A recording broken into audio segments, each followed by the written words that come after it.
Okay, are we doing this? Hello, Oscar. Hey, Jason. It's been a few days since we last spoke. And how's it going? Not good, not good. I think I sent you a message today. I mean, Yeah. I mean, I'm being honest, right? Like that's the point.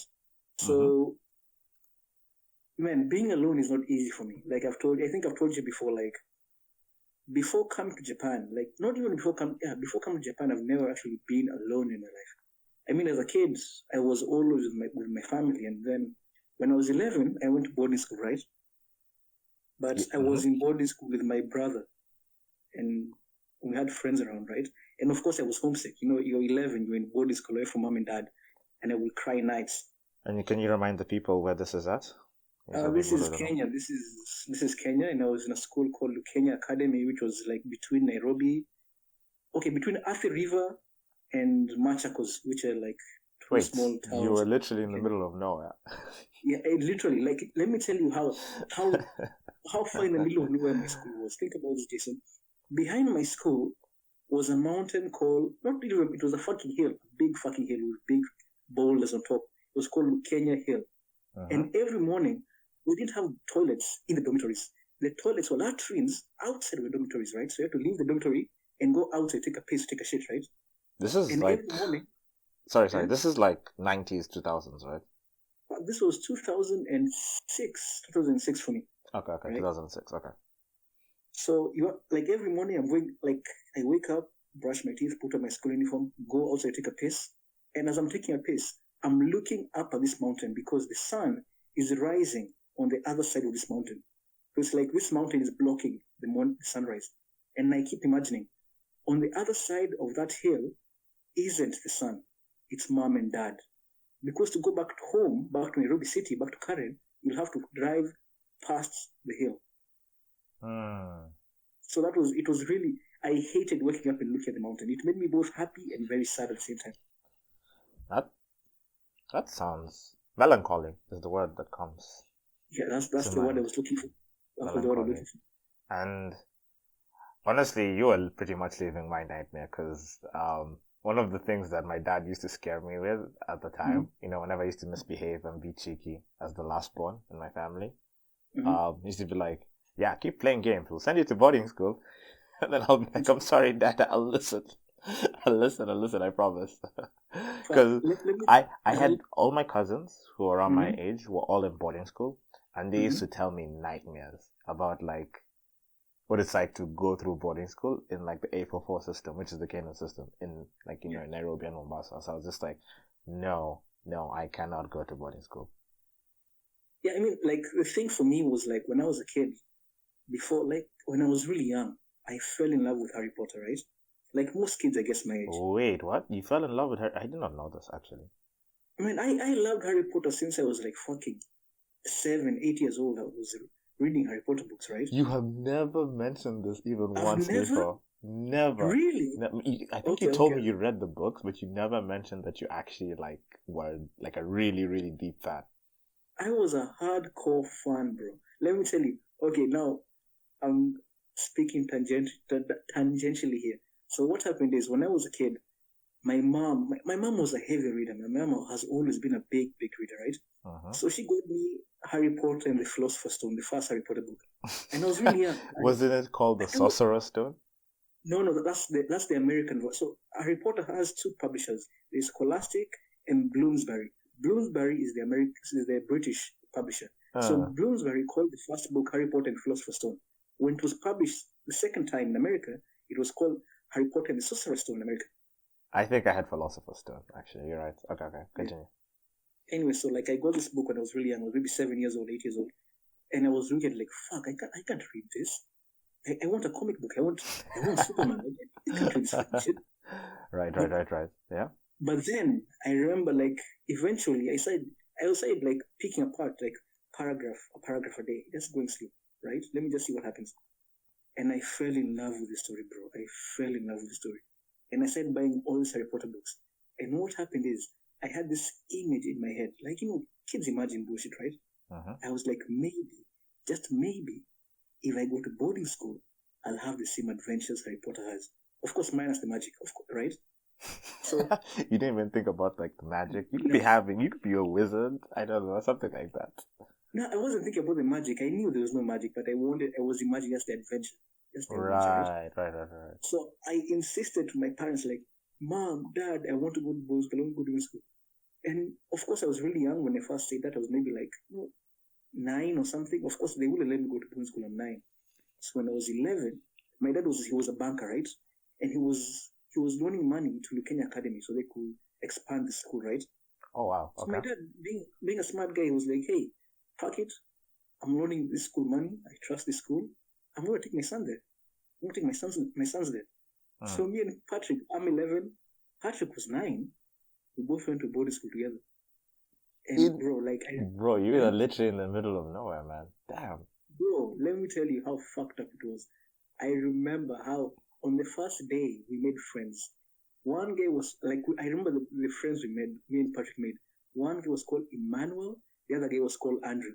I remember them to this day. Wow. On the first day of boarding school, the very first day. And we were so excited being in a new school, like the things we see, like how we explore the grounds of the school, right? And that night it was fun. We just went to sleep, nothing happened. Living Harry Potter fantasy. Yes, living the fantasy. The second night, I remember before going to bed realizing, Mom isn't here to tell me good night. Mom isn't here to tell me good night. And I started crying. I started crying at night, bro. Then I realized, so we were sleeping on bunk beds, right? I was on top, Patrick was in the bottom. And as I was crying, you know, like how you're crying and you're sniffling and you're like, you know, that kind of thing, right? Yeah. In the middle of the sniffles, I remember I noticed Patrick is crying as well. Patrick is crying as well. So I got down from my bunk, went down, and just got in bed with him. And I told him, don't worry, we'll be fine, we'll be fine, we'll be fine, we'll be fine. So I told him, if you feel like crying, just wake me up, wake me up, wake me up. But like I was literally crying for weeks. Like it was maybe 3 weeks before I gave up on crying. Like I realized crying will do nothing. You know? That's an incredibly sweet story. Fucked. But it was fucked. Let me tell you, I did not like being in boarding school. Especially it was an all boy school, right? No, it was mixed. It was mixed. Right. But still, I mean, I'm 11. I'm not like trying to fuck girls, you know. I was a kid. I don't know. You tell us. I mean, at that age, the most I thought about a girl, like if I found a girl attractive, I would feel like, wow, she's beautiful, she's pretty. You know, that was pretty much it. I couldn't imagine how far I could go with her. So porn wasn't in the picture yet? Not yet. No, that was maybe 1 year later, 12. Well, not even 12, like maybe just before I turned 12, that's when porn came to the picture. Cool. Okay. That fair enough. Yeah, Harry Potter did wonders for children our age, especially when it first came out, honestly. Yeah, fuck yeah. It was just such a creative story and it just filled you with so much wonder, you know? Even the movies captured that wonder properly. And then there was that whole idea of Harry had a piece of evil within him, right? I don't want to get into the whole archetypical Jordan Peterson type analysis, but the point was that the thing that had protected him for the longest time was one of the oldest spells in the history of magic in their world, which was a spell that came from mother's love. Even at a young age, that I understood that. Like I understood mom's love is eternal. You know, but I feel like this is something I always question, like, what if it wasn't Harry Potter and fucking Haley Potter? Will it be the same story? Haley Potter, you mean if he was a girl? No, yeah, if it was a girl. This is what I think. Like, of course, a mother's love is special, boy or girl, right? Yeah. But I think we've talked about this before, whereby, like, as a boy, you just have a special bond with your mother. It's like your mother is kind of like, of course, putting it in a very blunt way or a very, what's what I'm looking for? Fuck. Like, you know, like, audible? layman, what? Audible? No. No. Okay. Let's use audible language, right? Yeah. In audible language, your mother as a boy is pretty much your first love, your first girlfriend, the first woman you want to marry, right? Like as a Of kid, you course, imagine marrying a woman, you're like, it's gonna be my mom.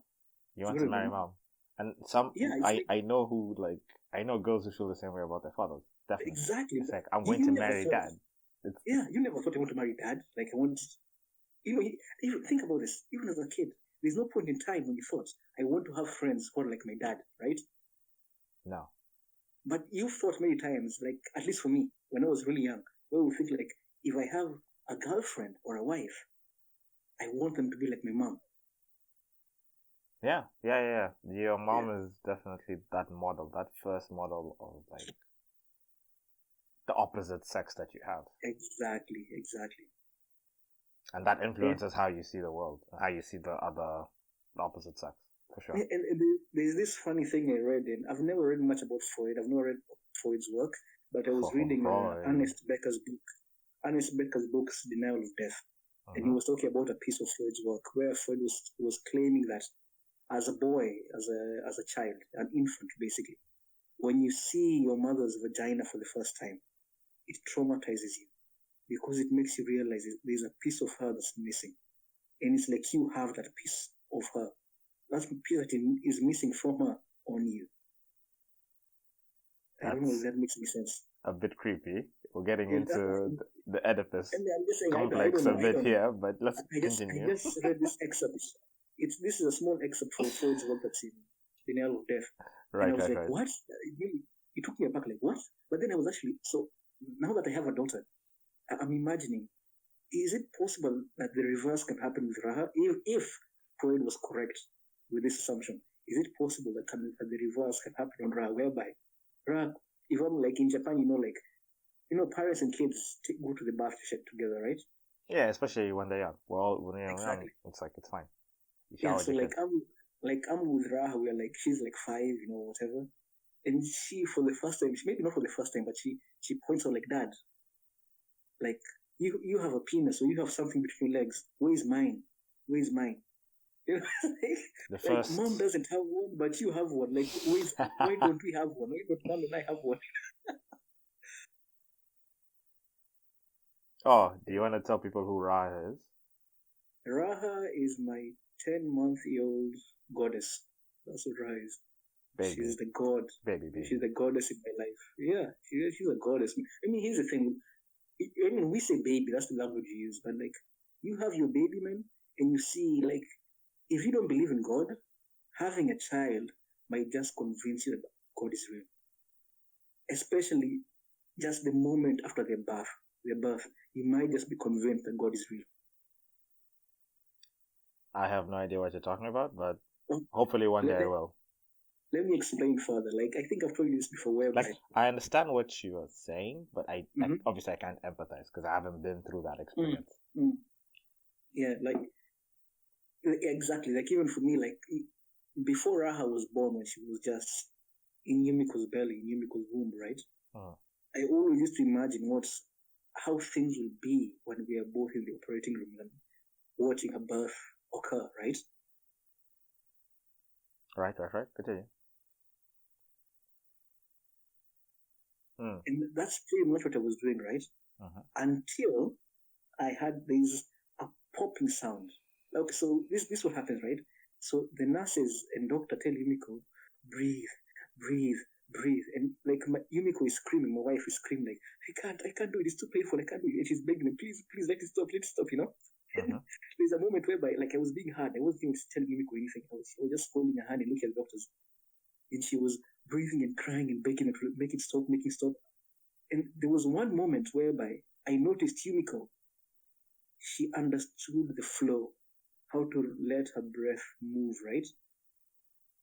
Okay. And in that moment, I got a tear down my eye, just one tear. Like fuck, it's like she's becoming enlightened, like fuck, she's awakening. And then I had the pop, like it's like a pop.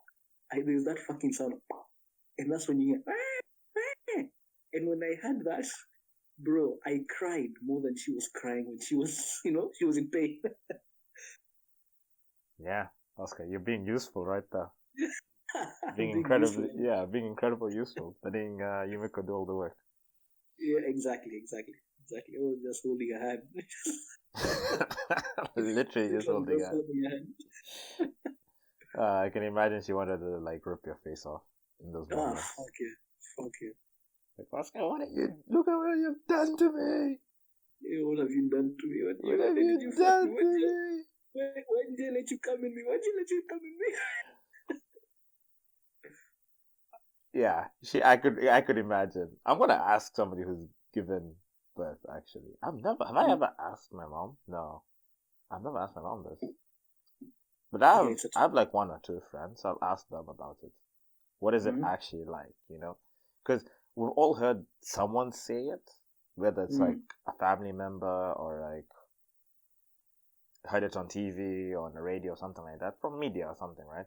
Mm-hmm. But like now I want to ask somebody I actually know, like a friend who I grew up with. What's it like? I want to hear their description, you know?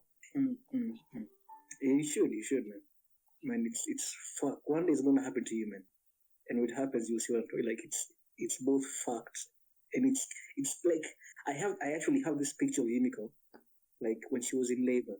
Like this is 2 hours before she, or And an she was hour before big she actually back gave then. birth, right? She was big. Yeah, Man. like she was like I have this picture of her whereby she's in the operating room. She's just in labor, like she just feeling the contractions, right? She's in pain.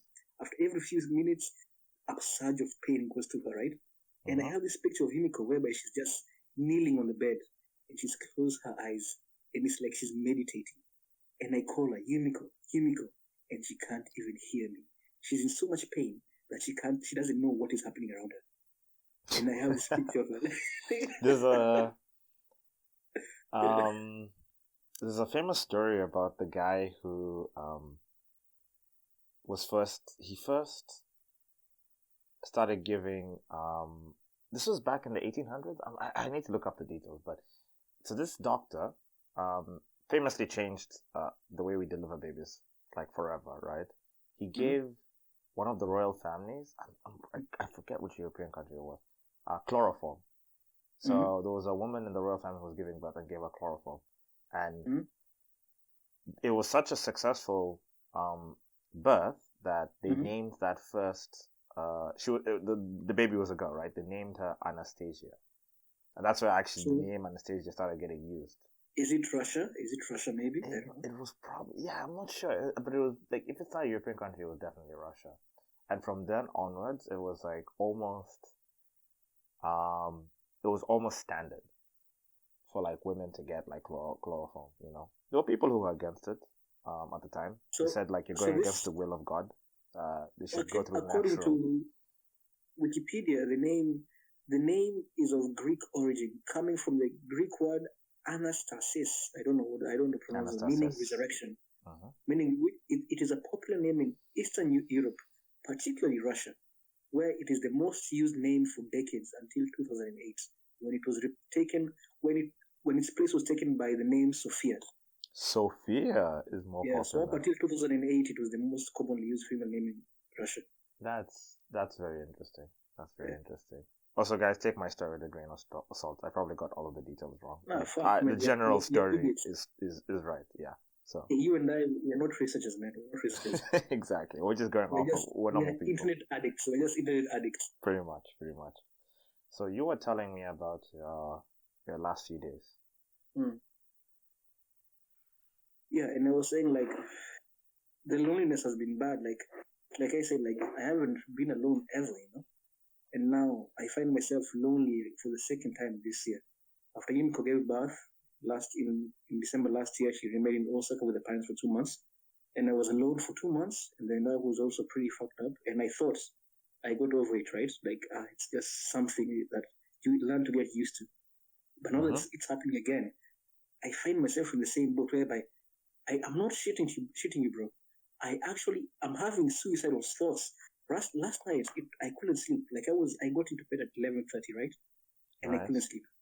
I was just thinking like, fuck, my life is fucked. My life is fucked. I have no one to touch, no one to talk. I'm fucked. So I was thinking, if I were to choose to kill myself right now, how would I do it?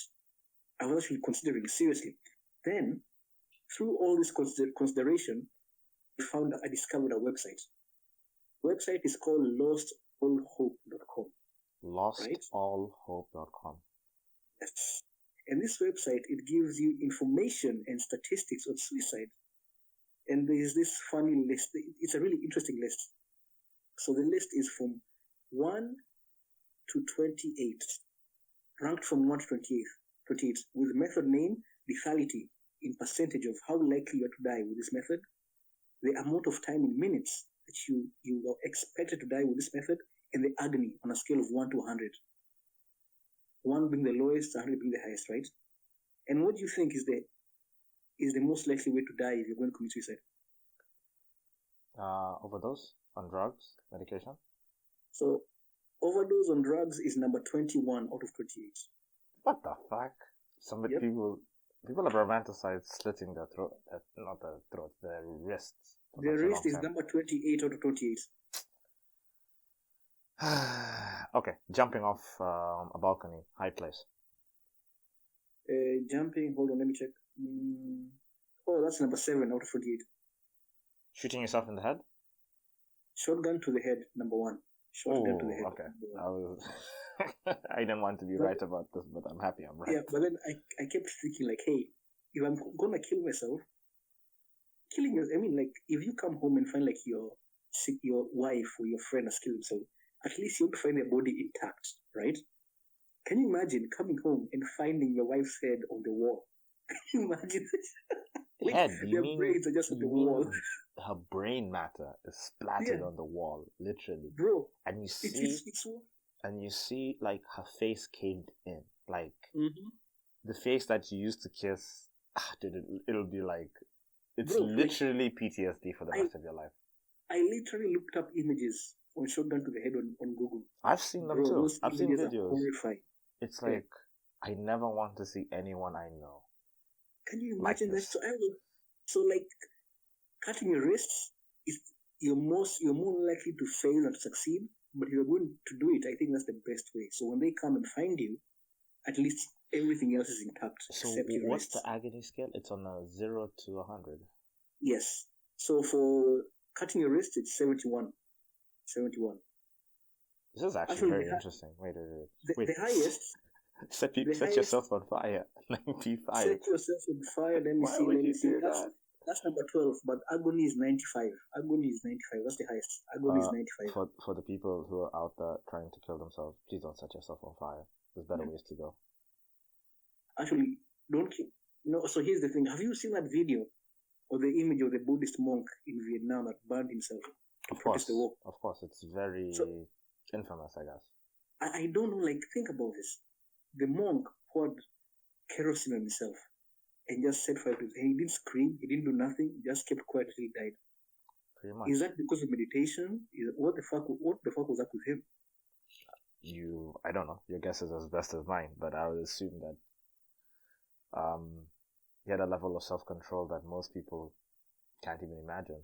Yeah. Might be what you call the awakening, right? Or him being enlightened, but I don't know. Maybe. I actually don't know enough about this to talk about it. Yeah, neither do I. Like, come on, we don't know anything about anything. We're just talking. Just two brothers talking.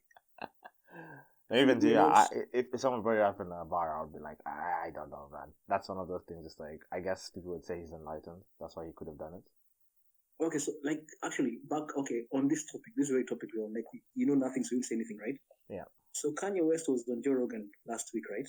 Yep. We had a big argument about this, but you know. But there's one question Joe Rogan asked Kanye West, and I was like, fuck, this is where Kanye West is going to fail. So Joe Rogan asked Kanye West, what would you do when it comes to foreign affairs and wars and like enemies of America? Oh, what did he say? That sounds interesting. Bro, Kanye West gave the most brilliant answer I've had in my fucking life. He paused for a second. And he said, in the beginning of this year, he got corona. He had corona, right? Was that like news? I don't know. I think that might have been. Wait. Let me just check that real quick. So he got like in the beginning of the year? Yes, so he got corona. And he was saying, when he got corona, he was a civilian. He didn't know how to treat it. He didn't know anything about it. So he had to go to the doctors to find out how to get better, right? So he said, as the president of America, I'm a civilian who's in charge of the army. If I want to deal with foreign affairs and wars, I know there are people around me who understand that better than me. So I will consult with them. And I was like, fuck me. Other people were like, when it comes to China, I'll do this and this. And he was like, I don't know. Yet you said I'm a civilian. And there will be people around me who know this better than me. So I will consult with them. That's all he said, bro. And I'm like, fuck, that is a brilliant answer. And even Joe Rogan was shocked by that answer. Like, oh my God, that's the most unpolitician-like answer I've had in my life. Well, because, he's not a politician. Yeah. He's Kanye. Yeah, but how honest is that? Like, I don't know. But there are people who know, so I'll talk to them. I think it's a wonderful answer, honestly. Unfortunately, it's not going to get him elected, but I still find it amazing. I mean, like, he even said this year, he probably won't get it, but he said in 2054, I'm definitely going to be president. That's what he said. Yeah, I kind of forgot about the whole Kanye for president thing. To him, I think not just me, but a lot of people, it was just like, oh, Biden versus Trump. Oh, by the way, Kanye is also running. He's been the side wheel of the mainstream story, Yeah. Because the Biden-Trump show is such a shit show that everyone's just like, you gotta watch this, Okay, so here's the thing with Kanye that I realized in that podcast, right? Yeah. Kanye was talking like, it's the same thing I think we discussed earlier that morning. And you mentioned something that I agree that I listened to the podcast. When Kanye is talking, he seems like he's all over the place, right? Yes. But then you realize that Kanye, he's the kind of guy who, it's like, have you ever smoked weed? Yes, Oscar. I have smoked weed, yes. I've smoked weed with you multiple times. Yeah, so, okay, when you're high, right, and you have a thought, you're going to talk about this thought. And in the middle of that thought, another beautiful thought hits you. So you just go out on a tangent, right? That's like you and I being high, that's just Kanye all the time. Like he's just constantly high. He's just high. His mind is that way, right? Right. So he's not just all over the place. He knows exactly what he's saying, but he goes round in circles to get to the point. And like my uncle, right, who owns a bar in Japan, I used to work for him when I first came to Japan. So this guy, if you ask him a question like, give me some advice on this whatever topic, right? He won't just give you like a sentence or a paragraph. He'll tell you a story for 1 hour before getting to the fucking point. And initially I was like, fuck, this guy talks forever, man. Like, I swear to God, he will call me for a meeting, right? Like, Oscar, the meeting's about like getting customers to the bar. It's, something as basic as that. How do we encourage young people to come to the bar? And the meeting was said to be 1 hour long. But we would be talking, literally, the two of us, for 5 hours before we get to the point on how we're going to get customers to the bar. Mm-hmm. That's the way Kanye talks. He's a storyteller. He's just a storyteller. Like most Africans, man, you and I, like, when you and I talk about anything, we don't just get to the point. We tell stories. Like you asking me about my loneliness, and I start talking to you about boarding school. I start talking to you about Lost All Hope website. I'm not just saying I'm lonely. Like I wonder if that's just Africans or Kenyans, or it's just like the other people talk like this? Being in Japan this long, I feel like it's, at least from what my experience is, it's an African thing. Americans don't do this. I have many American friends. I have Canadian friends. I have Korean friends. I have Japanese friends. And of course, my father was Japanese. But he doesn't do this. Yeah, this is a very interesting observation. I'd love to see it. Because the problem is also that where I meet a lot of foreigners, the bar and the nightclub isn't the right setting. Because people they want to do other things. They want to go say hi to other people, right? So it's a very fast-paced sort of like interactions is what you're having in nightclubs, right? Even when interacting with women, it's just like they're trying to see if if this can work. They're trying to see that spark. Is that spark there? If it's not there, they'll move on and go to like somebody else they think is interesting, right? We've all seen what it's like in a bar in a nightclub, where there's lots of people, right? So maybe that's not the right place for that observation, but I will listen. Definitely gonna ask one of the Japanese teachers. See what they say about this. Yeah, I think like from my experience, I spend time like just me and an American friend or a Korean friend, not in a bar, just going for a walk and talking, right? And I find when I ask them a question, they give me a direct answer, just a straightforward answer. How was your week? I've been lonely because my wife left. Finished. There is no tangent. Like, how comes you feel lonely? Like, before, you don't have to ask me why do you feel lonely. I would just go to a tangent of my own, right? You didn't ask me why are you lonely. I went deep into the story, right? And at this point, I know because I just keep quiet and I wait for you to finish. Just let you. Exactly. Yeah. Exactly. Now, here's the thing about, at least, I don't know, I'm not saying it's everyone in the world, but from my experience, Africans tend to want to tell a story more than other people. Yes. We like talking to other people. There's lots of us who like talking to other people. That's what I'd say. And like, I remember like one time I was walking around Osaka City with my American friend, who's the poet I was telling you about. And as we were walking, I met a bunch of black guys. No, I didn't meet them, just saw them as I'm walking, right? And I would give a nod, just not even going to say hi, just a nod of the head, the way niggas do it, just a nod, like, I see you, nigga, that kind of thing. Mm-hmm. And he was telling me, Oscar, bro, do you know these guys? I was like, nah, I don't know, I've not seen them before. Like, why you nodded? Yeah, just because I don't know.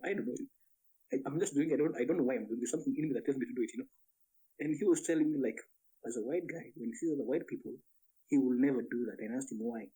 And he was like, just because if I do that to a white guy, they might come up to me and start talking to me. And I don't want them to talk to me.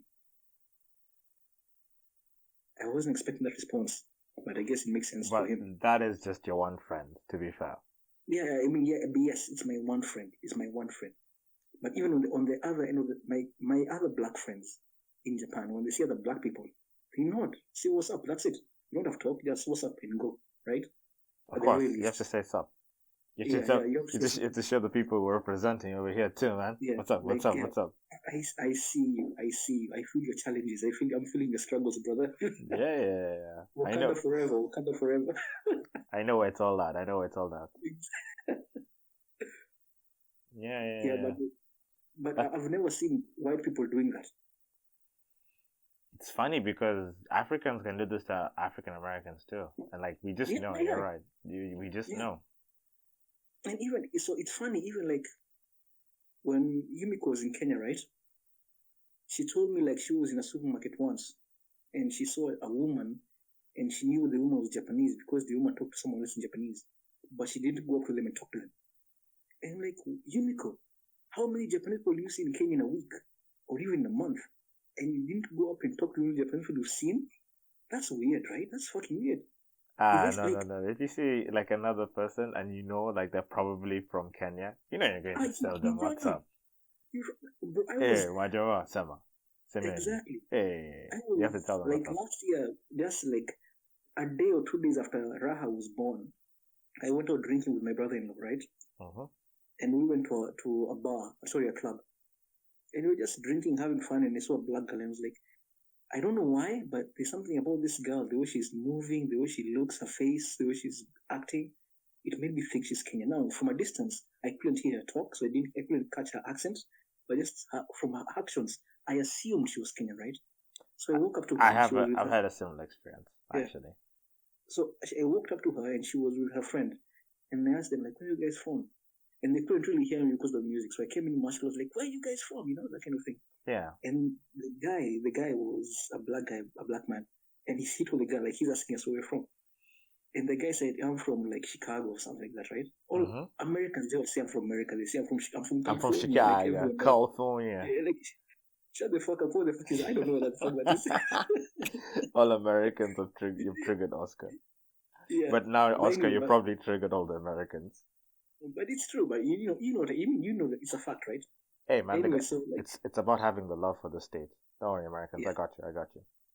Yeah, love for your state. Like, also, America's a huge place. So So this girl, so she said, "Yeah, I'm from Kenya." Like, and as soon as she said, "I'm from Kenya," bro, I dove deep into Kiswahili, bro. I dropped all the English, just ignored the African American guy. Just like, I just totally ignored him. Yeah. It's not because she was, not even because she was attractive, just because I'm not a Kenyan in the club with me. Fuck yeah. Yeah, at that point you're not. It doesn't matter if you guys are fucking or not. It's more of like I see my country, my fellow countryman, countryman here. Yeah, like there's some like this is one of the most beautiful things about meeting your fellow countryman in Japan. Like things that in Kenya that were so trivial, being in Japan, talking about them, they seem so exciting, right? Uh-huh. Like I remember one time I was in a bar and I met this Kenyan guy. He came to my bar for the first time, Uh-huh. and we were talking about Japanese food. And you know gyudon, right? Gyudon. So gyudon, for the people who don't know, is a bowl of rice with beef on top. That's all that gyudon is. Beef with some onions on top. That's all it is. So Now, it's a rice bowl. yeah, Just a just a rice rice bowl. bowl with beef. That's it, right? And so there's a shop called Sukiya, and they serve it's a gyudon shop.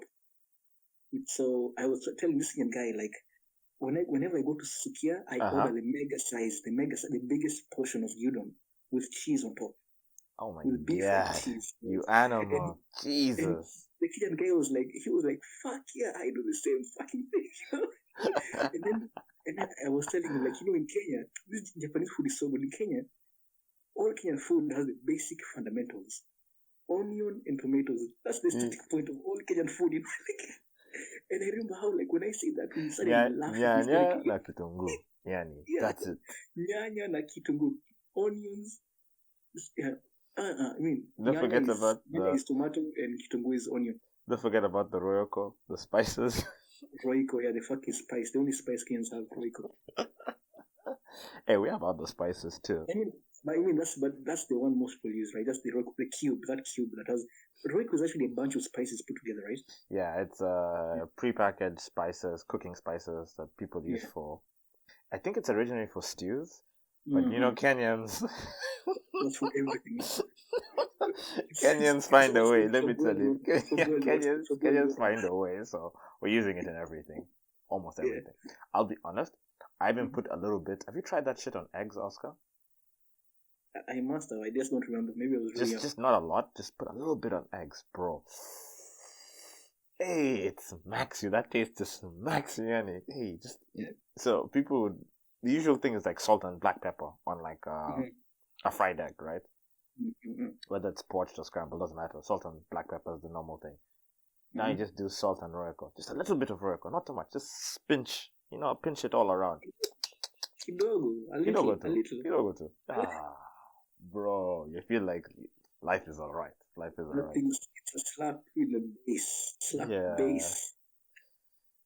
Anyway, you're Kenyan, meeting a Kenyan. So I met, I told you about the girl called Ruth, right? She's a bartender. I haven't seen her in a while. Maybe she's doing something else, but yeah, she's still a bartender. And the way I noticed she was Kenyan was that when we walked into the bar, it was me and like a bunch of coworkers, and we're just having a good time. One time when I was ordering drinks, I realized she had the bands. You know the bands, like the what are they called, Oscar? What? The bands people wear. People wear in Kenya a lot. What would you call them? The bands? Bands, armbands. Wristbands. I don't know what they're called. I think it's just wristbands, right? Yeah. So she was wearing one with like, I just had like I just saw the red, white, and I was just like, where are you from? Are you from Kenya? Are you Kenyan? And then she just looked at me and went like, you guy. And I, when I had the you guy, I was just like, I got him. Yes. Just the you guy. And I'm just like, there's only one place. And I was just like, you're from Nairobi. She's like, yep. And I'm from Mombasa. And we just hit it off immediately. I was so, like what you said, you just feel so happy to be talking to someone who's like from almost the same background as you. Well, relatively speaking, close enough, right? Being in Japan, this person might as well be in the same background as you. And we talk about all of the shit that's going back at home, like how crazy is Japan. We talk about the food, like you said, the food, everything. And it's like, when I went back to my coworkers, it was like, do you know that person? It seems like you guys are like family. It's like, no, this is my first time meeting her. And dude, we were even playing like classic Kenyan songs. We were playing, what's the song? Love is Wicked. We're playing stuff like Love is Wicked. The Kenyan people understand. We're playing those club hits from the early 2000s. And everyone was just dancing. Everyone was like, oh my god, what is this song? Is it a new song? Hey, everyone was just looking at Ruth like, no, these people don't know. Let's show them where it's at. It was a really good time. Let's show them the way. We need to show them that way. Show them that way. Hey, let me tell you something. Like, I remember one time I was in a club, right? Mm-hmm. Met this Kenyan girl. At the time I was a bartender. We became such close friends, to the point whereby, like, literally, she was like my sister. Yeah. Like, back then I got to know her really well, and we became so close. And there was one time back then I was working out a lot, like doing like fucking 100 push-ups every day. I was that kind of guy. And Nice, nice, I had nice. the big pecs, the big man boobs, as they call, Now you're just a fat fuck. And one time, like, You're just gonna ignore that comment. like one time she was just like, hey, Oscar, like, Oscar, you in Kiswahili, like, hey, kuna matiti kubwa, like, you have big breast, like that kind of thing. Tell her it's all muscle. And no, but then she grabbed them, and I told her, if you touch my chest again, I'll touch your kids, Mm-hmm. And then she grabbed them again, and I just grabbed her breasts, and it was just fun, like, no, nothing sexual, just like kids playing, Yep. And we were both just like laughing, like, haha, like, you guys are stupid. Like, I will never do this with anyone else. Even in Kenya, I wouldn't do that with a Kenyan girl, right? Even in Kenya, I wouldn't do that with a Kenyan girl. Well, no, if like you said, if you guys are close, you can do that shit. If like, think about, like, I got that close with this girl within a period of 2 months. That's a short fucking time for me touching her breast that way. Really? At least. No, if you guys really get along, I don't see the problem. Yeah, I feel like this wouldn't happen in Kenya. That was my thinking. Because in Kenya, of course, the expectations, there's, I need time to know you before I will do these things. But in Japan, it's because it's only if you guys are going to. I don't know, man. I've just seen people are really close in Kenya. Even in USIU, I was seeing shit like this, man. People are just. It depends. It just depends, I think. If you guys really hit it off, it's like, fuck. You can do whatever the fuck you want, honestly. Yeah, we really hit it off, man. She was a nice girl. She's a wonderful woman.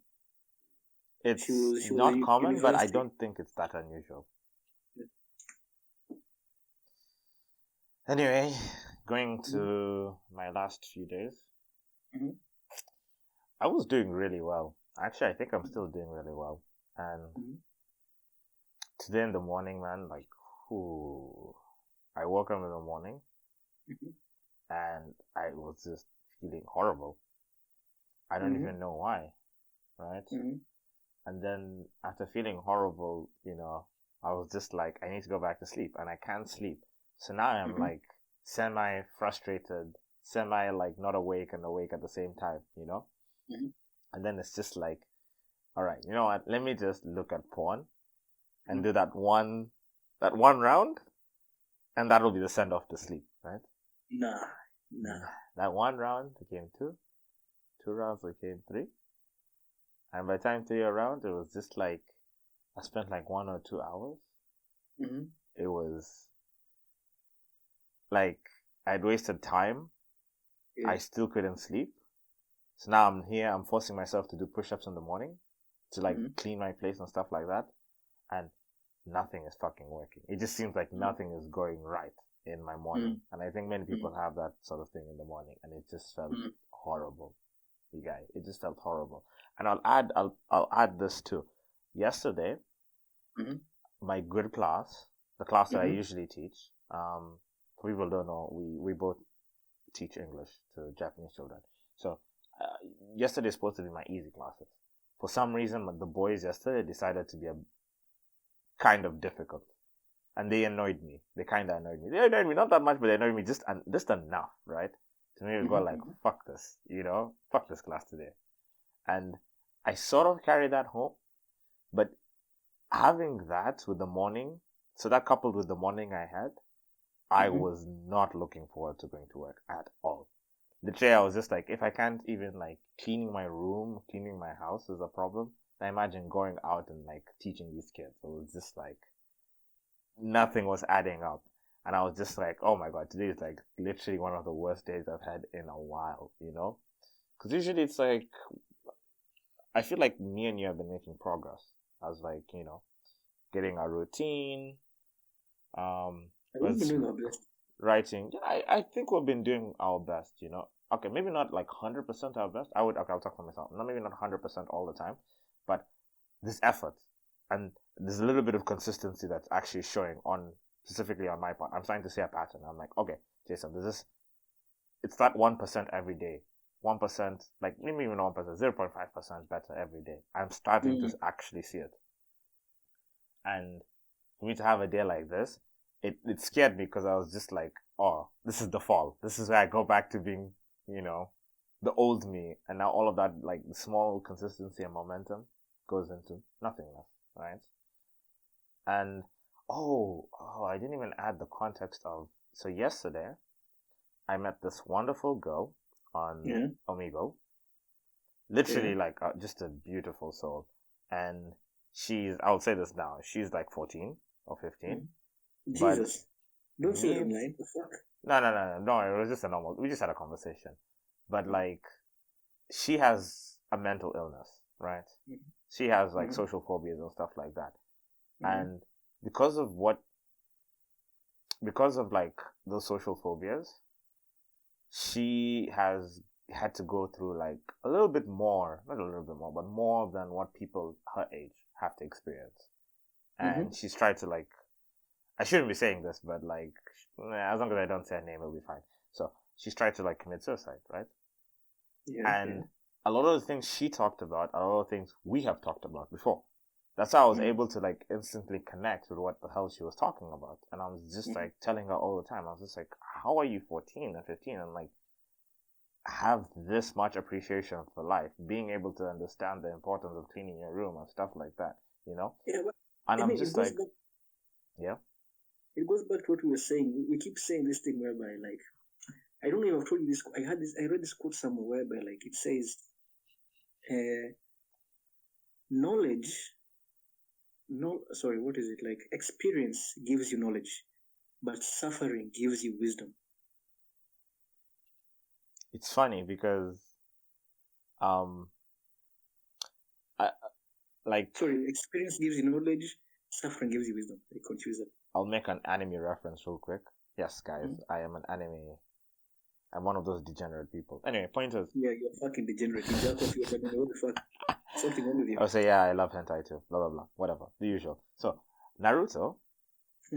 I don't know if people remember this very popular anime called Naruto. He was on the swings. I remember that. He was on fucking swings. Yes. There was one quote Sasuke told Naruto. He said that. So, when Sasuke and Naruto first fought, Sasuke told Naruto, pain gives us power. He didn't mean it in the literal sense. There was a little bit more to the conversation than that, but that was the gist of the conversation. Pain gives us power, and it gives us the ability to really see what's around us, right? I thought that was pretty clever with the whole Sharingan thing. Anyway, point is like, so by me killing my best friend, I will feel the ultimate pain, and hence gain the ultimate power. Is the way he was thinking. Obviously, it's flawed, right? Even the writer explains within the own story why that thinking is flawed, right? But the point is that Naruto had a theme like that, I thought that's very, very interesting, especially now that we can look back and, like, see and, like, sort of look and cut through it and see that, So I mean, like, looking at your own life, you can see the same themes over and over again, right? Yeah. Think about when I was a kid, I was really fat, right? And I was being bullied for being fat. And how would I remedy the pain of being bullied? I wouldn't go and work out. I would go and eat more snacks because that was comfort for me, right? So, like, me remedying the pain of bullying with food only made the bullying worse. It wasn't until I was a teenager when I realized, fuck, this bullying won't end until I actually do something about this shit. It was a positive feedback loop. Yes. And anyway, going back to the teenage girl I was talking to. Yeah, we just really, really connected. And it was in a very, very platonic sense, right? And what's interesting is that I felt really good about our conversation. And she gave me, like, some advice for dealing with whatever the negative demons that I'm dealing with. And I gave her some advice on, like, she has no idea what the fuck she's doing with her boys in her school. So I just gave her some advice. Because I told her boys... She's like, what are the boys thinking? Stuff like that. And she's getting into that whole girl talk, And I was just telling her, boys, your age are so simple. They're like usually driven by like one or two things. Like they're not as complicated as girls as at all. It's like because she was thinking, oh, what did he mean by saying like this and that, and we were like really getting into like some of the things that's going on in her life, and I was just like, dude, boys just jack off, want to play sports, and maybe want to touch a boob and kiss you. That's pretty much what all these girls want to, like boys want to do at your age. The thing about them having sex isn't like even they don't know what it really means at that age. I mean, they don't know what like. This is something I've realized so much, like since Yumiko left. So when Yumiko was here, it's like I will have sex with her regularly, right? Every day. No, not really every day, but on a regular basis. Let me say that. And the thing is that you realize that nothing but mammals. Anyway, sorry. So like you realize, like you tend to lose the importance of sex with someone you love. You tend to forget how good it is. Wait. You guys have so much sex that your sex became meaningless? Is that what you're saying?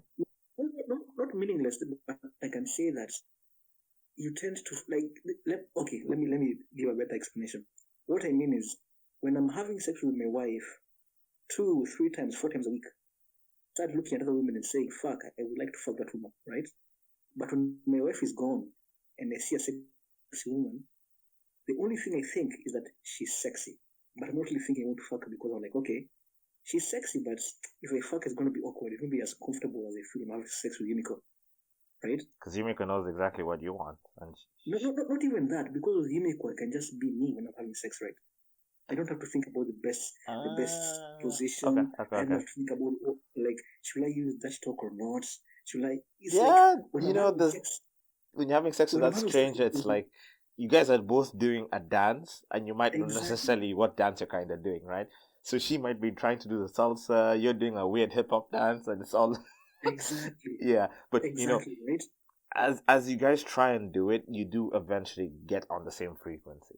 At least that's if you're having a good experience. With Yumiko, sex isn't just about sex itself, right? Like at least in the moment, you don't really realize that, but it's not just physical; it's emotional. I will dare say it's spiritual, right? I think for most girls, it's supposed to be emotional too. Yeah, but they would say that it's emotional at least. Even for me, like when I say Yumiko, it's emotional because I'm enjoying sex with her so much that I say I love you without thinking that I'm going to say I love you, right? Mm-hmm. When I'm coming, I'm not just like fuck. This is so good. I'm gonna come. It's like I'm coming for Yumiko. I'm coming because of Yumiko. Yeah, come here, bitch. Let me come on your face. Right? Uh-huh. And it's like sometimes I just want to take it slow, just so I can feel my wife, right? It's like you don't eat the entire chocolate quickly. You just suck on it a little bit. Just slowly bite into it. Just enjoy it. Here's the thing that everybody. If you talk to a girl, girls say like, "Oh, we love foreplay," right? And I get that, right? But here's the thing: if I don't know you, I've just met you in a bar. I just want to smash and run. I'm not thinking about foreplay, bitch. I'm not thinking about foreplay right now. But with my wife, foreplay, I'm not thinking about doing foreplay. Foreplay is kind of the default mode because I want to savor this moment. Does that make sense? Mm-hmm. No, it does. It does. Continue. So, like, foreplay is just the system we use through which we express our love for each other. It's not just me, like, oh, I'm horny, I'm gonna stick my dick in you. No. It's like, first, I'm gonna just touch your arms. I'm gonna put my hand on your face. I'm gonna look at you, just looking at her, not saying nothing, just like feeling the tension, just between our faces, just as we're staring into each other. I'm gonna let my hand run down your back. Like, we're gonna take it slow, very slow. So by the time I put my dick in her, we're both already on the verge of coming. Coming from emotional ecstasy. Even physically, like I can feel like fuck. It's okay, so it's come together as a crescendo by the time you're putting your dick in her. Yes, yep. Okay, that's perfect. That's a perfect phrase. Yes. So it's like the peak level of like you guys, your very beings.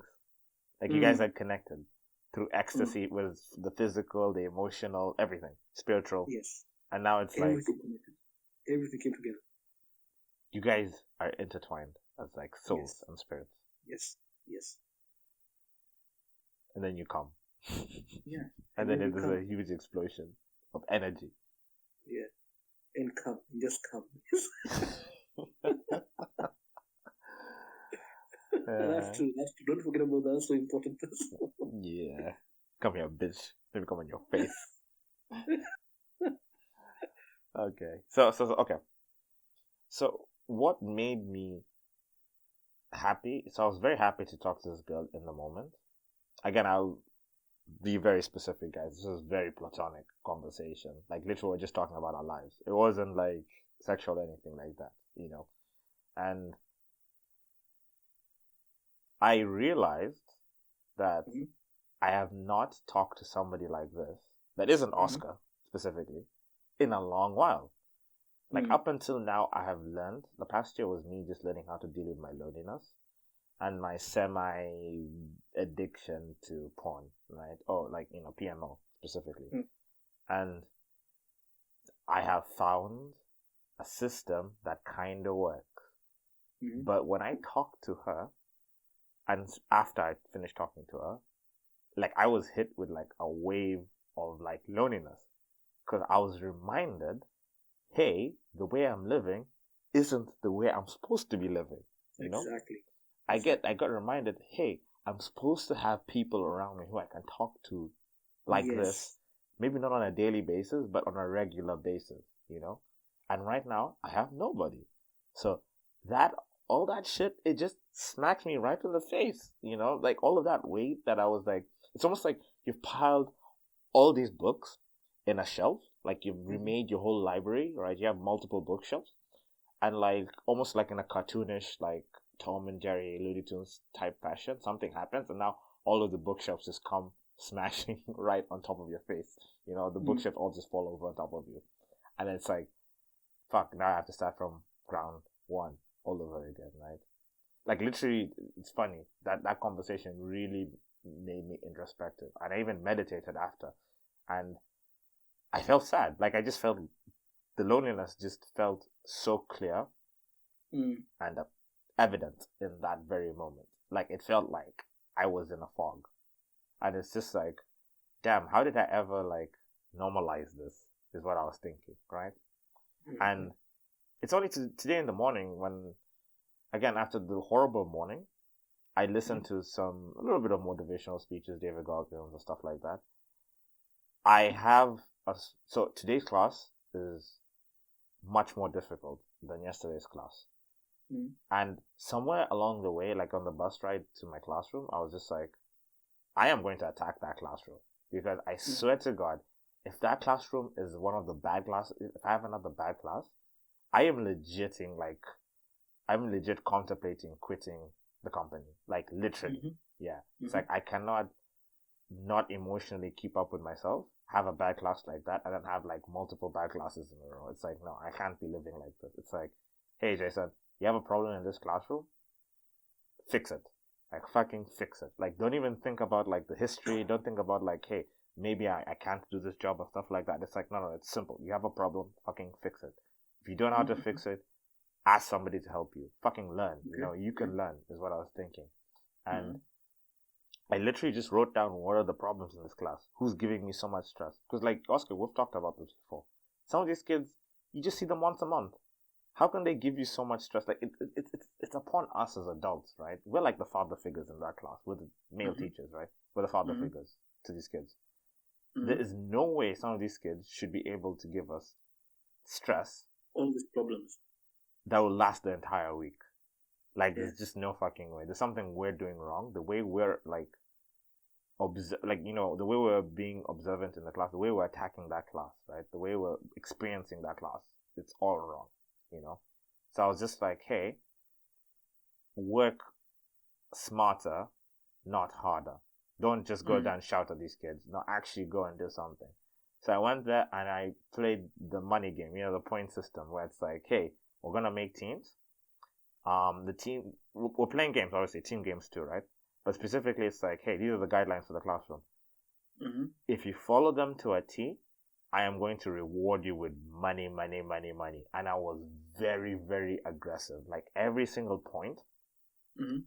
they behaved well. I gave them like a high five and I gave them money. And this Mm-hmm. brought the entire, even the boys who really gave me a problem and annoy me a lot, all of the boys in this class were literally fighting each other, you know? And obviously, I'm the one who's trying to like break it up so they don't actually kill each other. But the point is that they're so busy fighting each other and trying to get money and follow the rules that they weren't actually like disturbing me or fighting me. So now I was cruising in this class. There were like zero problems, you know. They were still like again, they were still being. It got heated. The competition got to like kind of a heated point, but they were speaking well. They were listening to all the rules, and I was stress free. Like that was so stress free, Oscar, that I was like, I turned one of the okay, it's not the hardest classes, but it's one of the harder classes I have, and I made it stress free, and I gained a lot of pride from that because I felt like me from 1 year ago would have fucking just entered this class and I would have crashed and burned like all the fucking way, dude. But now, like, I fucking attacked that classroom and it worked. It actually worked. And after that, I was just like, you know what? I'm gonna go home and I'm gonna attack that shit at home too. I'm gonna attack the shit in my mind because honestly, this needs to end. I can't keep on getting in this cycle of like rise and fall, you know? 3 steps forward, 2 steps back, you know? Oh, sorry, like 2 steps forward, 3 steps back. I can't keep on doing that. It makes no fucking sense. And it's upon us as adults in becoming, to like realize our dreams, right? No one is gonna do this shit for us. And that's the same thing, you know, Jordan Peterson, people like Jordan Peterson, Joko Willink, David Goggins, like all these people are just, that's like almost a nutshell thing that they're trying to say. It's like, hey, take responsibility for your own fucking life and make it fucking happen. Because no one is gonna do it for you. And yeah, just fucking attack shit. Just fucking attack it, dude. Like, just stop with the whining, stop with all that. I will say this, meditation did help too, because you just need to drown out all of that noise, Oscar.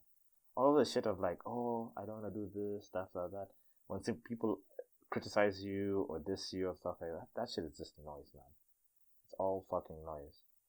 So I've been meditating for a long time. Like I can maybe since October 2017 I've been meditating, right? Right. And I can tell you honestly, so I think even we just count down the minutes, right? I think I've done more than 30,000 minutes of meditation in my life. Right? Wow, you're over the 10,000 hour rule. No, not 10,000, not hours, minutes, not hours. Okay. Yeah, so but I can tell you, like, as you start to meditate, like, this is why I didn't start meditating because of religion or enlightenment. I started meditating because I read online that meditation makes you realize makes you aware of your addictions, right? So, like I'm a smoker, right? So this one brilliant quote I had from, Duncan Trussell, right? Yep. So Duncan Trussell, who's he's a Buddhist and big time meditator, he said, and if you're drug enthusiast, right? Yeah, so he was saying, like, if you're addicted to cigarettes, instead of saying I'm going to quit cigarettes, whenever you smoke, just say, I am smoking. Whenever you smoke a cigarette, just say, I am smoking, right? So this is why I got into meditation, because at the time I was masturbating way too much, 5 times a day. Jesus, dude. Right? So I started meditating so I could stop masturbating, right? And it worked, right? Because I was really, fuck, I'm getting into that cycle again, whereby I'm bored. I don't feel like watching anything, Netflix or YouTube, so let me just look up some porn. So when I started meditating, I realized, fuck, okay, I'm going to X videos of Pornhub again. Okay, let me just go back to YouTube or Netflix instead, right? Right. And meditation did make me quit masturbation and PMO. It made me reduce it, right? But then as I kept meditating, hoping to completely quit masturbation and watching porn, something else happened, whereby I got into the spiritual and religious aspects of meditation, right? Where I started looking up Hindu. I actually own a copy of the Bhagavad Gita. I own Yeah, I copies think, of many spiritual books. if I recall, you've told me about it in the past. Yeah, so like, because there was one moment, right, in 2018, July, I remember it was maybe July 28th of 2018. I meditated, right? And I was done, like, after the 20 minutes, it was done. I got into bed, just started looking at my phone, right? And I felt this wave of joy like I've never felt in my life. And I just started laughing. And I couldn't stop laughing. I actually couldn't stop laughing. And Yumiko, who was next to me, she thought, what's wrong? And I told Yumiko, I don't know. I can't stop laughing. I can't stop laughing. It just feels so good. I feel so fucking good. She's probably like, it's finally done, man. He's finally fucking cracked. It's done. And and of course, the laughing eventually stops. But this feeling of deep, intense joy, like joy coming from nowhere, was with me for around 24 hours, where I was happy, like nothing could bring me down. Nothing could bring me down. And that made me realize there's another side of meditation that is beyond just realizing that I'm an addict, right? And I think I told you like a week ago, 2 weeks ago, when I was meditating at home, and I was sitting down, I was trying to focus on my breath, and I was cross-legged on the ground. And you know, like, I was using the Sam Harris app. Sam Harris says, feel your body, feel gravity take its effect on your body, something like that, right? Mm-hmm. Feel the sensations in your body, right? Yes. And as you were saying that, I realized, fuck, I can't feel my feet on the ground. I can feel the ground touching my feet. It's like I couldn't feel my legs, but I could feel the ground. It's like I was the ground. And the legs on the ground were not my legs, but I was the ground. And it was a foreign object touching me. Oscar being the ground in this moment, right? It was so weird, right? And I was like, fuck, this is weird. This is weird, but I just kind of went to the flow. Then something happened whereby I realized, at least for a few minutes, I couldn't hear my thoughts. I couldn't hear my thoughts. And like, I didn't really panic, but it was kind of like an anxiety arose on me, like, what the fuck is happening? What the fuck is happening? Right? So like, I kind of like coalesced my strength to go in search of my thoughts. Like, fuck, what the fuck? Something's wrong. So I started looking for my thoughts. And of course they came back. Like everything was back normal in a few minutes. For me, what it's really helped is just drowning out all of the noise in my life, all of the useless shit, and just getting rid of like even the emotions that I feel aren't useful, you know, and seeing them for what they really are. Like what Sam Harris would say in his app is like, when you're experiencing this intense emotion, whether it's like, you know, if you want to like really get rid of this negative experience, a negative emotion, it's like just observe it for a second. And literally, I have this image that always plays in my mind where it's almost like I'm looking at a cloud. The negative emotion is that cloud, right? That cloud can be very, very big. And depending on how intense it is, it's very, very dark. Like it can be a very dark cloud, right? And it can be so big that I'm actually like, well, as it's passing by, it's almost like I'm going through it, right? But and the observing, when I choose to observe this cloud though, it's when I realize, hey, when I try touching it, it just dissipates. Like cloud, like a cloud, like an actual cloud. It's just air. It can't actually do anything to me. And there's so many times where even when I take that moment to just be aware of the feelings that I'm having in my mind, in my consciousness, and all those negative feelings just evaporate in front of me, just disappear like vapor.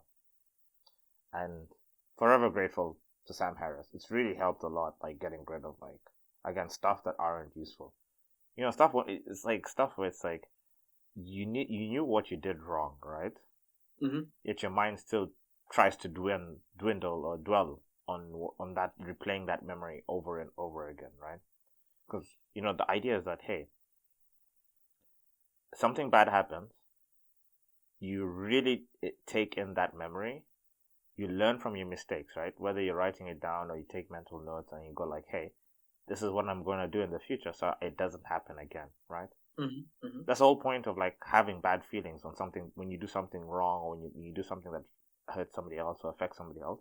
You're supposed to take that in, internalize that, and go like, hey, and like internalize it, process it, and then add it to yourself. And that's supposed to make you a better person, right? Add the lesson, the value. There's supposed to be a lesson learned. Add that value to yourself, and you've become a better person. But the problem is that our brain sometimes, like it's almost like a bug. It gets hiccuped on that the playback of the memory. So now you just keep on playing back the exact same bad memory over and over and over and over again. Even when you've said, hey, there's nothing valuable from me being stuck here. You've accepted that. You know that, but you keep on, whether it's like you just choose not to forgive yourself for whatever reason, it's like you just keep on playing it back. And that's why I think meditation helped me, because it's just kind of like, hey, that's just noise at this point, because you've learned your lesson, you've extracted the value from this bad memory or from this bad experience. It's done. Whatever's in the past is in the past. So just fucking let go. Just let go. But like, so that's the idea of like enlightenment, right? To completely live in the moment. But I think for most human beings, even you and I, despite all our meditation, we can't actually do that, right? Because like who's the only human being that's completely in the moment? Who is it? It's a baby. A baby is the only thing that's totally immersed in the moment, right? That's why like Raha would fucking look at the wall and touch the wall like the most amazing thing she's ever seen in her life, right? She's totally immersed in the moment, right? You and I will see a new thing, and within 5 minutes we're bored of it. Like fuck, like what's the next level? What's the next level? Raha isn't thinking in that degree. Raha is just immersed in the moment, right?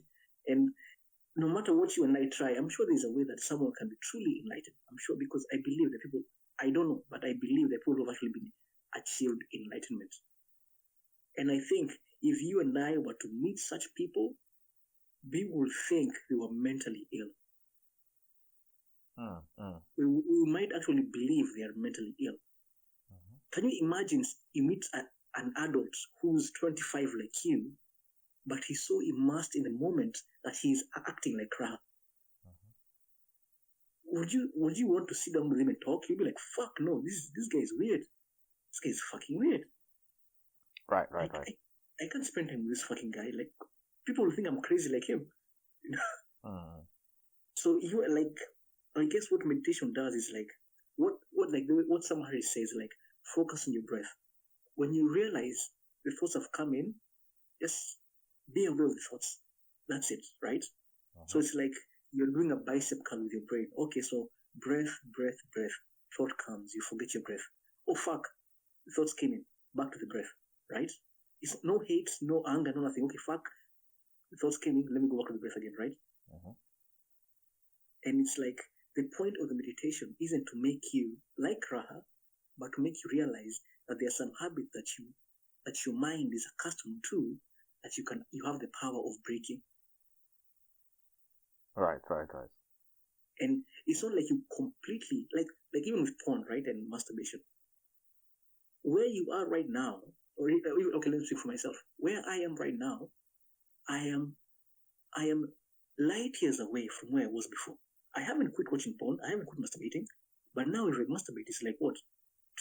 Once, twice a week, as opposed to 3 years ago, it was 5 times a day.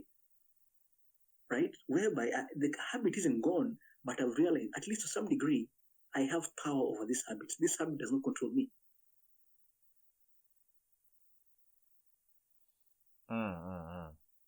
Because, like, let's even ignore addictions, right? Let's go to something much more typical. Something like speaking or understanding Kiswahili, right? You understand Kiswahili, right? Yeah. Can you choose in this moment not to understand Kiswahili? Can you do that? No, because it's a habit that your mind has been trained into. Yeah. You've been programmed to understand Kiswahili, right? Language so language is funny. in how Exactly. language Can you works on the just mind. break the programming? Can you just say, I don't understand written English anymore? You can't do that. There's no way you can do that. But maybe you can. Maybe with with $10,000 of meditation, you can choose just, I don't understand English anymore. Who knows? That at that point, I would say that you're not listening to the person, rather than you not understanding. No, but I'm saying, what I'm saying here is that everything is a habit. Yeah. However, every single thing, even you and I speaking English and understanding English, is a habit. But now, if a habit has been so deeply ingrained, it is no longer a habit, but a norm. Am I making sense? Okay. Now, a norm isn't so deeply ingrained. It's just a habit, and a habit that does great harm is called an addiction. Now, let me think of this. A habit that doesn't create harm, but there's addictions that A create habit harm. that does great harm. Okay. Called an addiction. Okay. Now, think about this. Let's look at wearing shoes. Wearing shoes, right? I read this interesting thing that says that the widest part of your foot should be the width between your pinky to your big toe. That should be the widest part of your foot, right? You mean the ends of your toe, like? Yes, from big toe to pinky should be the biggest width, right, of the foot, right? Fair enough, yeah. However, because we all wear shoes, actually, the truth will be like, just like not the sole, but there's this part right here, like where right the toe, so the bone of your toe, where that ends, I think that sometimes is a bit wider. No. So this that's the point I was going to make. So for most people, that bone on the big toe is the widest part of their foot, right? Yes. But I read the reason that is because we all wear shoes. For people who don't wear shoes, the space between the big toe and the pinky, like that's the width going across from from the knuckle area of the toes, right? The space between the big toe and the pinky should be the widest part of your foot. But because we wear shoes, that's not the case. Now, we all wear shoes because we have to go to work, we go running, we walk in concrete, right? So the habit of wearing shoes, which is destructive for human balance, has become the norm. Right. So now it's a norm. We don't question it, whereby if someone says, hey, Jason, if I tell you, Jason, I'm going to go the whole month with no shoes, I go to bed with no shoes, even you think I'm crazy. Because you kind of need shoes. No, don't crazy, but you think it's weird. It's weird, right? It's fucking weird. Yeah. Even when you do explain to me, I'll tell you, Oscar. Exactly. We kind of live in this society and we have to follow social norms. Yes. Because me and you can't live in a cave. If you can live in a cave, good, man. Just do whatever the fuck you want. Exactly. So it's like when people talk about like safe, what's rational, man, what does that mean? Like, fuck. Even talking to you right now, I feel like there's some words we use that we don't understand the implications of these words, right? But when you meditate and you give thoughts to the things that you're saying, the things that you're doing, you realize there's a big disconnect between reality and my actions. Oh, yeah. Huge disconnect. And part of the thing that Jordan Peterson talks about the most when you bring yourself together is lessening that gap between what is going on in your consciousness and who you are as a person and what you're acting out in the world, you know. And I think the most best example for this is us lying. We lie. Jason, hold on, Jason. Let me ask. I need to take a piss very badly. Oh, I was gonna ask we end this very soon because I need to go to bed soon. I'm waking up tomorrow because of my early classes. What time do you start tomorrow? 3:45. 3:45. Oh, I said okay. So we can actually end it now and then we'll pick it up again tomorrow or the day after, if you're willing. Let me just finish the point. Let me just finish that one point. What was I saying? So yeah, guys, we're gonna end this soon. What was I talking about? lying, and Oh, I was gonna give out the example of lying. It's like we lie about almost everything, like tiny lies. Like all of us give these tiny lies that even when you look back on, and you give every day, right? And you lie to a point where it's just like even you think like you lie, and then a minute later you'll think about it and be like, I didn't even need to lie about that. Why are you lying about that, right? But it's just like again, there's that gap that has grown between like your consciousness and part of your subconscious and the things that you're acting out in the world. And as that thing gets wider, you start to demonstrate behaviors and sometimes even saying things that you don't even necessarily believe. And obviously that's a real problem, because when that gets too extreme, then suddenly you might actually be hurting the people around you. You start hurting the people around you. You start hurting like your friends, your family, everyone that you're connected to in your social network, in your social net. And as Jordan Peterson would say, you're actually bringing the entire world one step closer to like actual hell, hell on earth. And yeah, man, he's right. Just starting to like actually just being yourself and telling the truth. Tell the fucking truth, Oscar. Tell the fucking truth. And like you said, same thing with porn and all our other addictions. It's a habit at this point, man. Alcohol. Yeah, some of these like habits we have are fucking alive. They're real, man. And when you try to kill them and like vanquish them, or like they fight back. They fight back. They fight back. Jayson, I need to go. I need to take a piss so bad. Fuck me, I'm dying. All right, on that bombshell. That's how episode 1 ends. That's how episode 1. Oscar need to take a piss. That's how the episode ends. And on that bombshell, it's time to end the show. Good night. Good night. Thank you. Thank you, guys. Come again later. Yeah, thanks for giving us a listen. Bye-bye.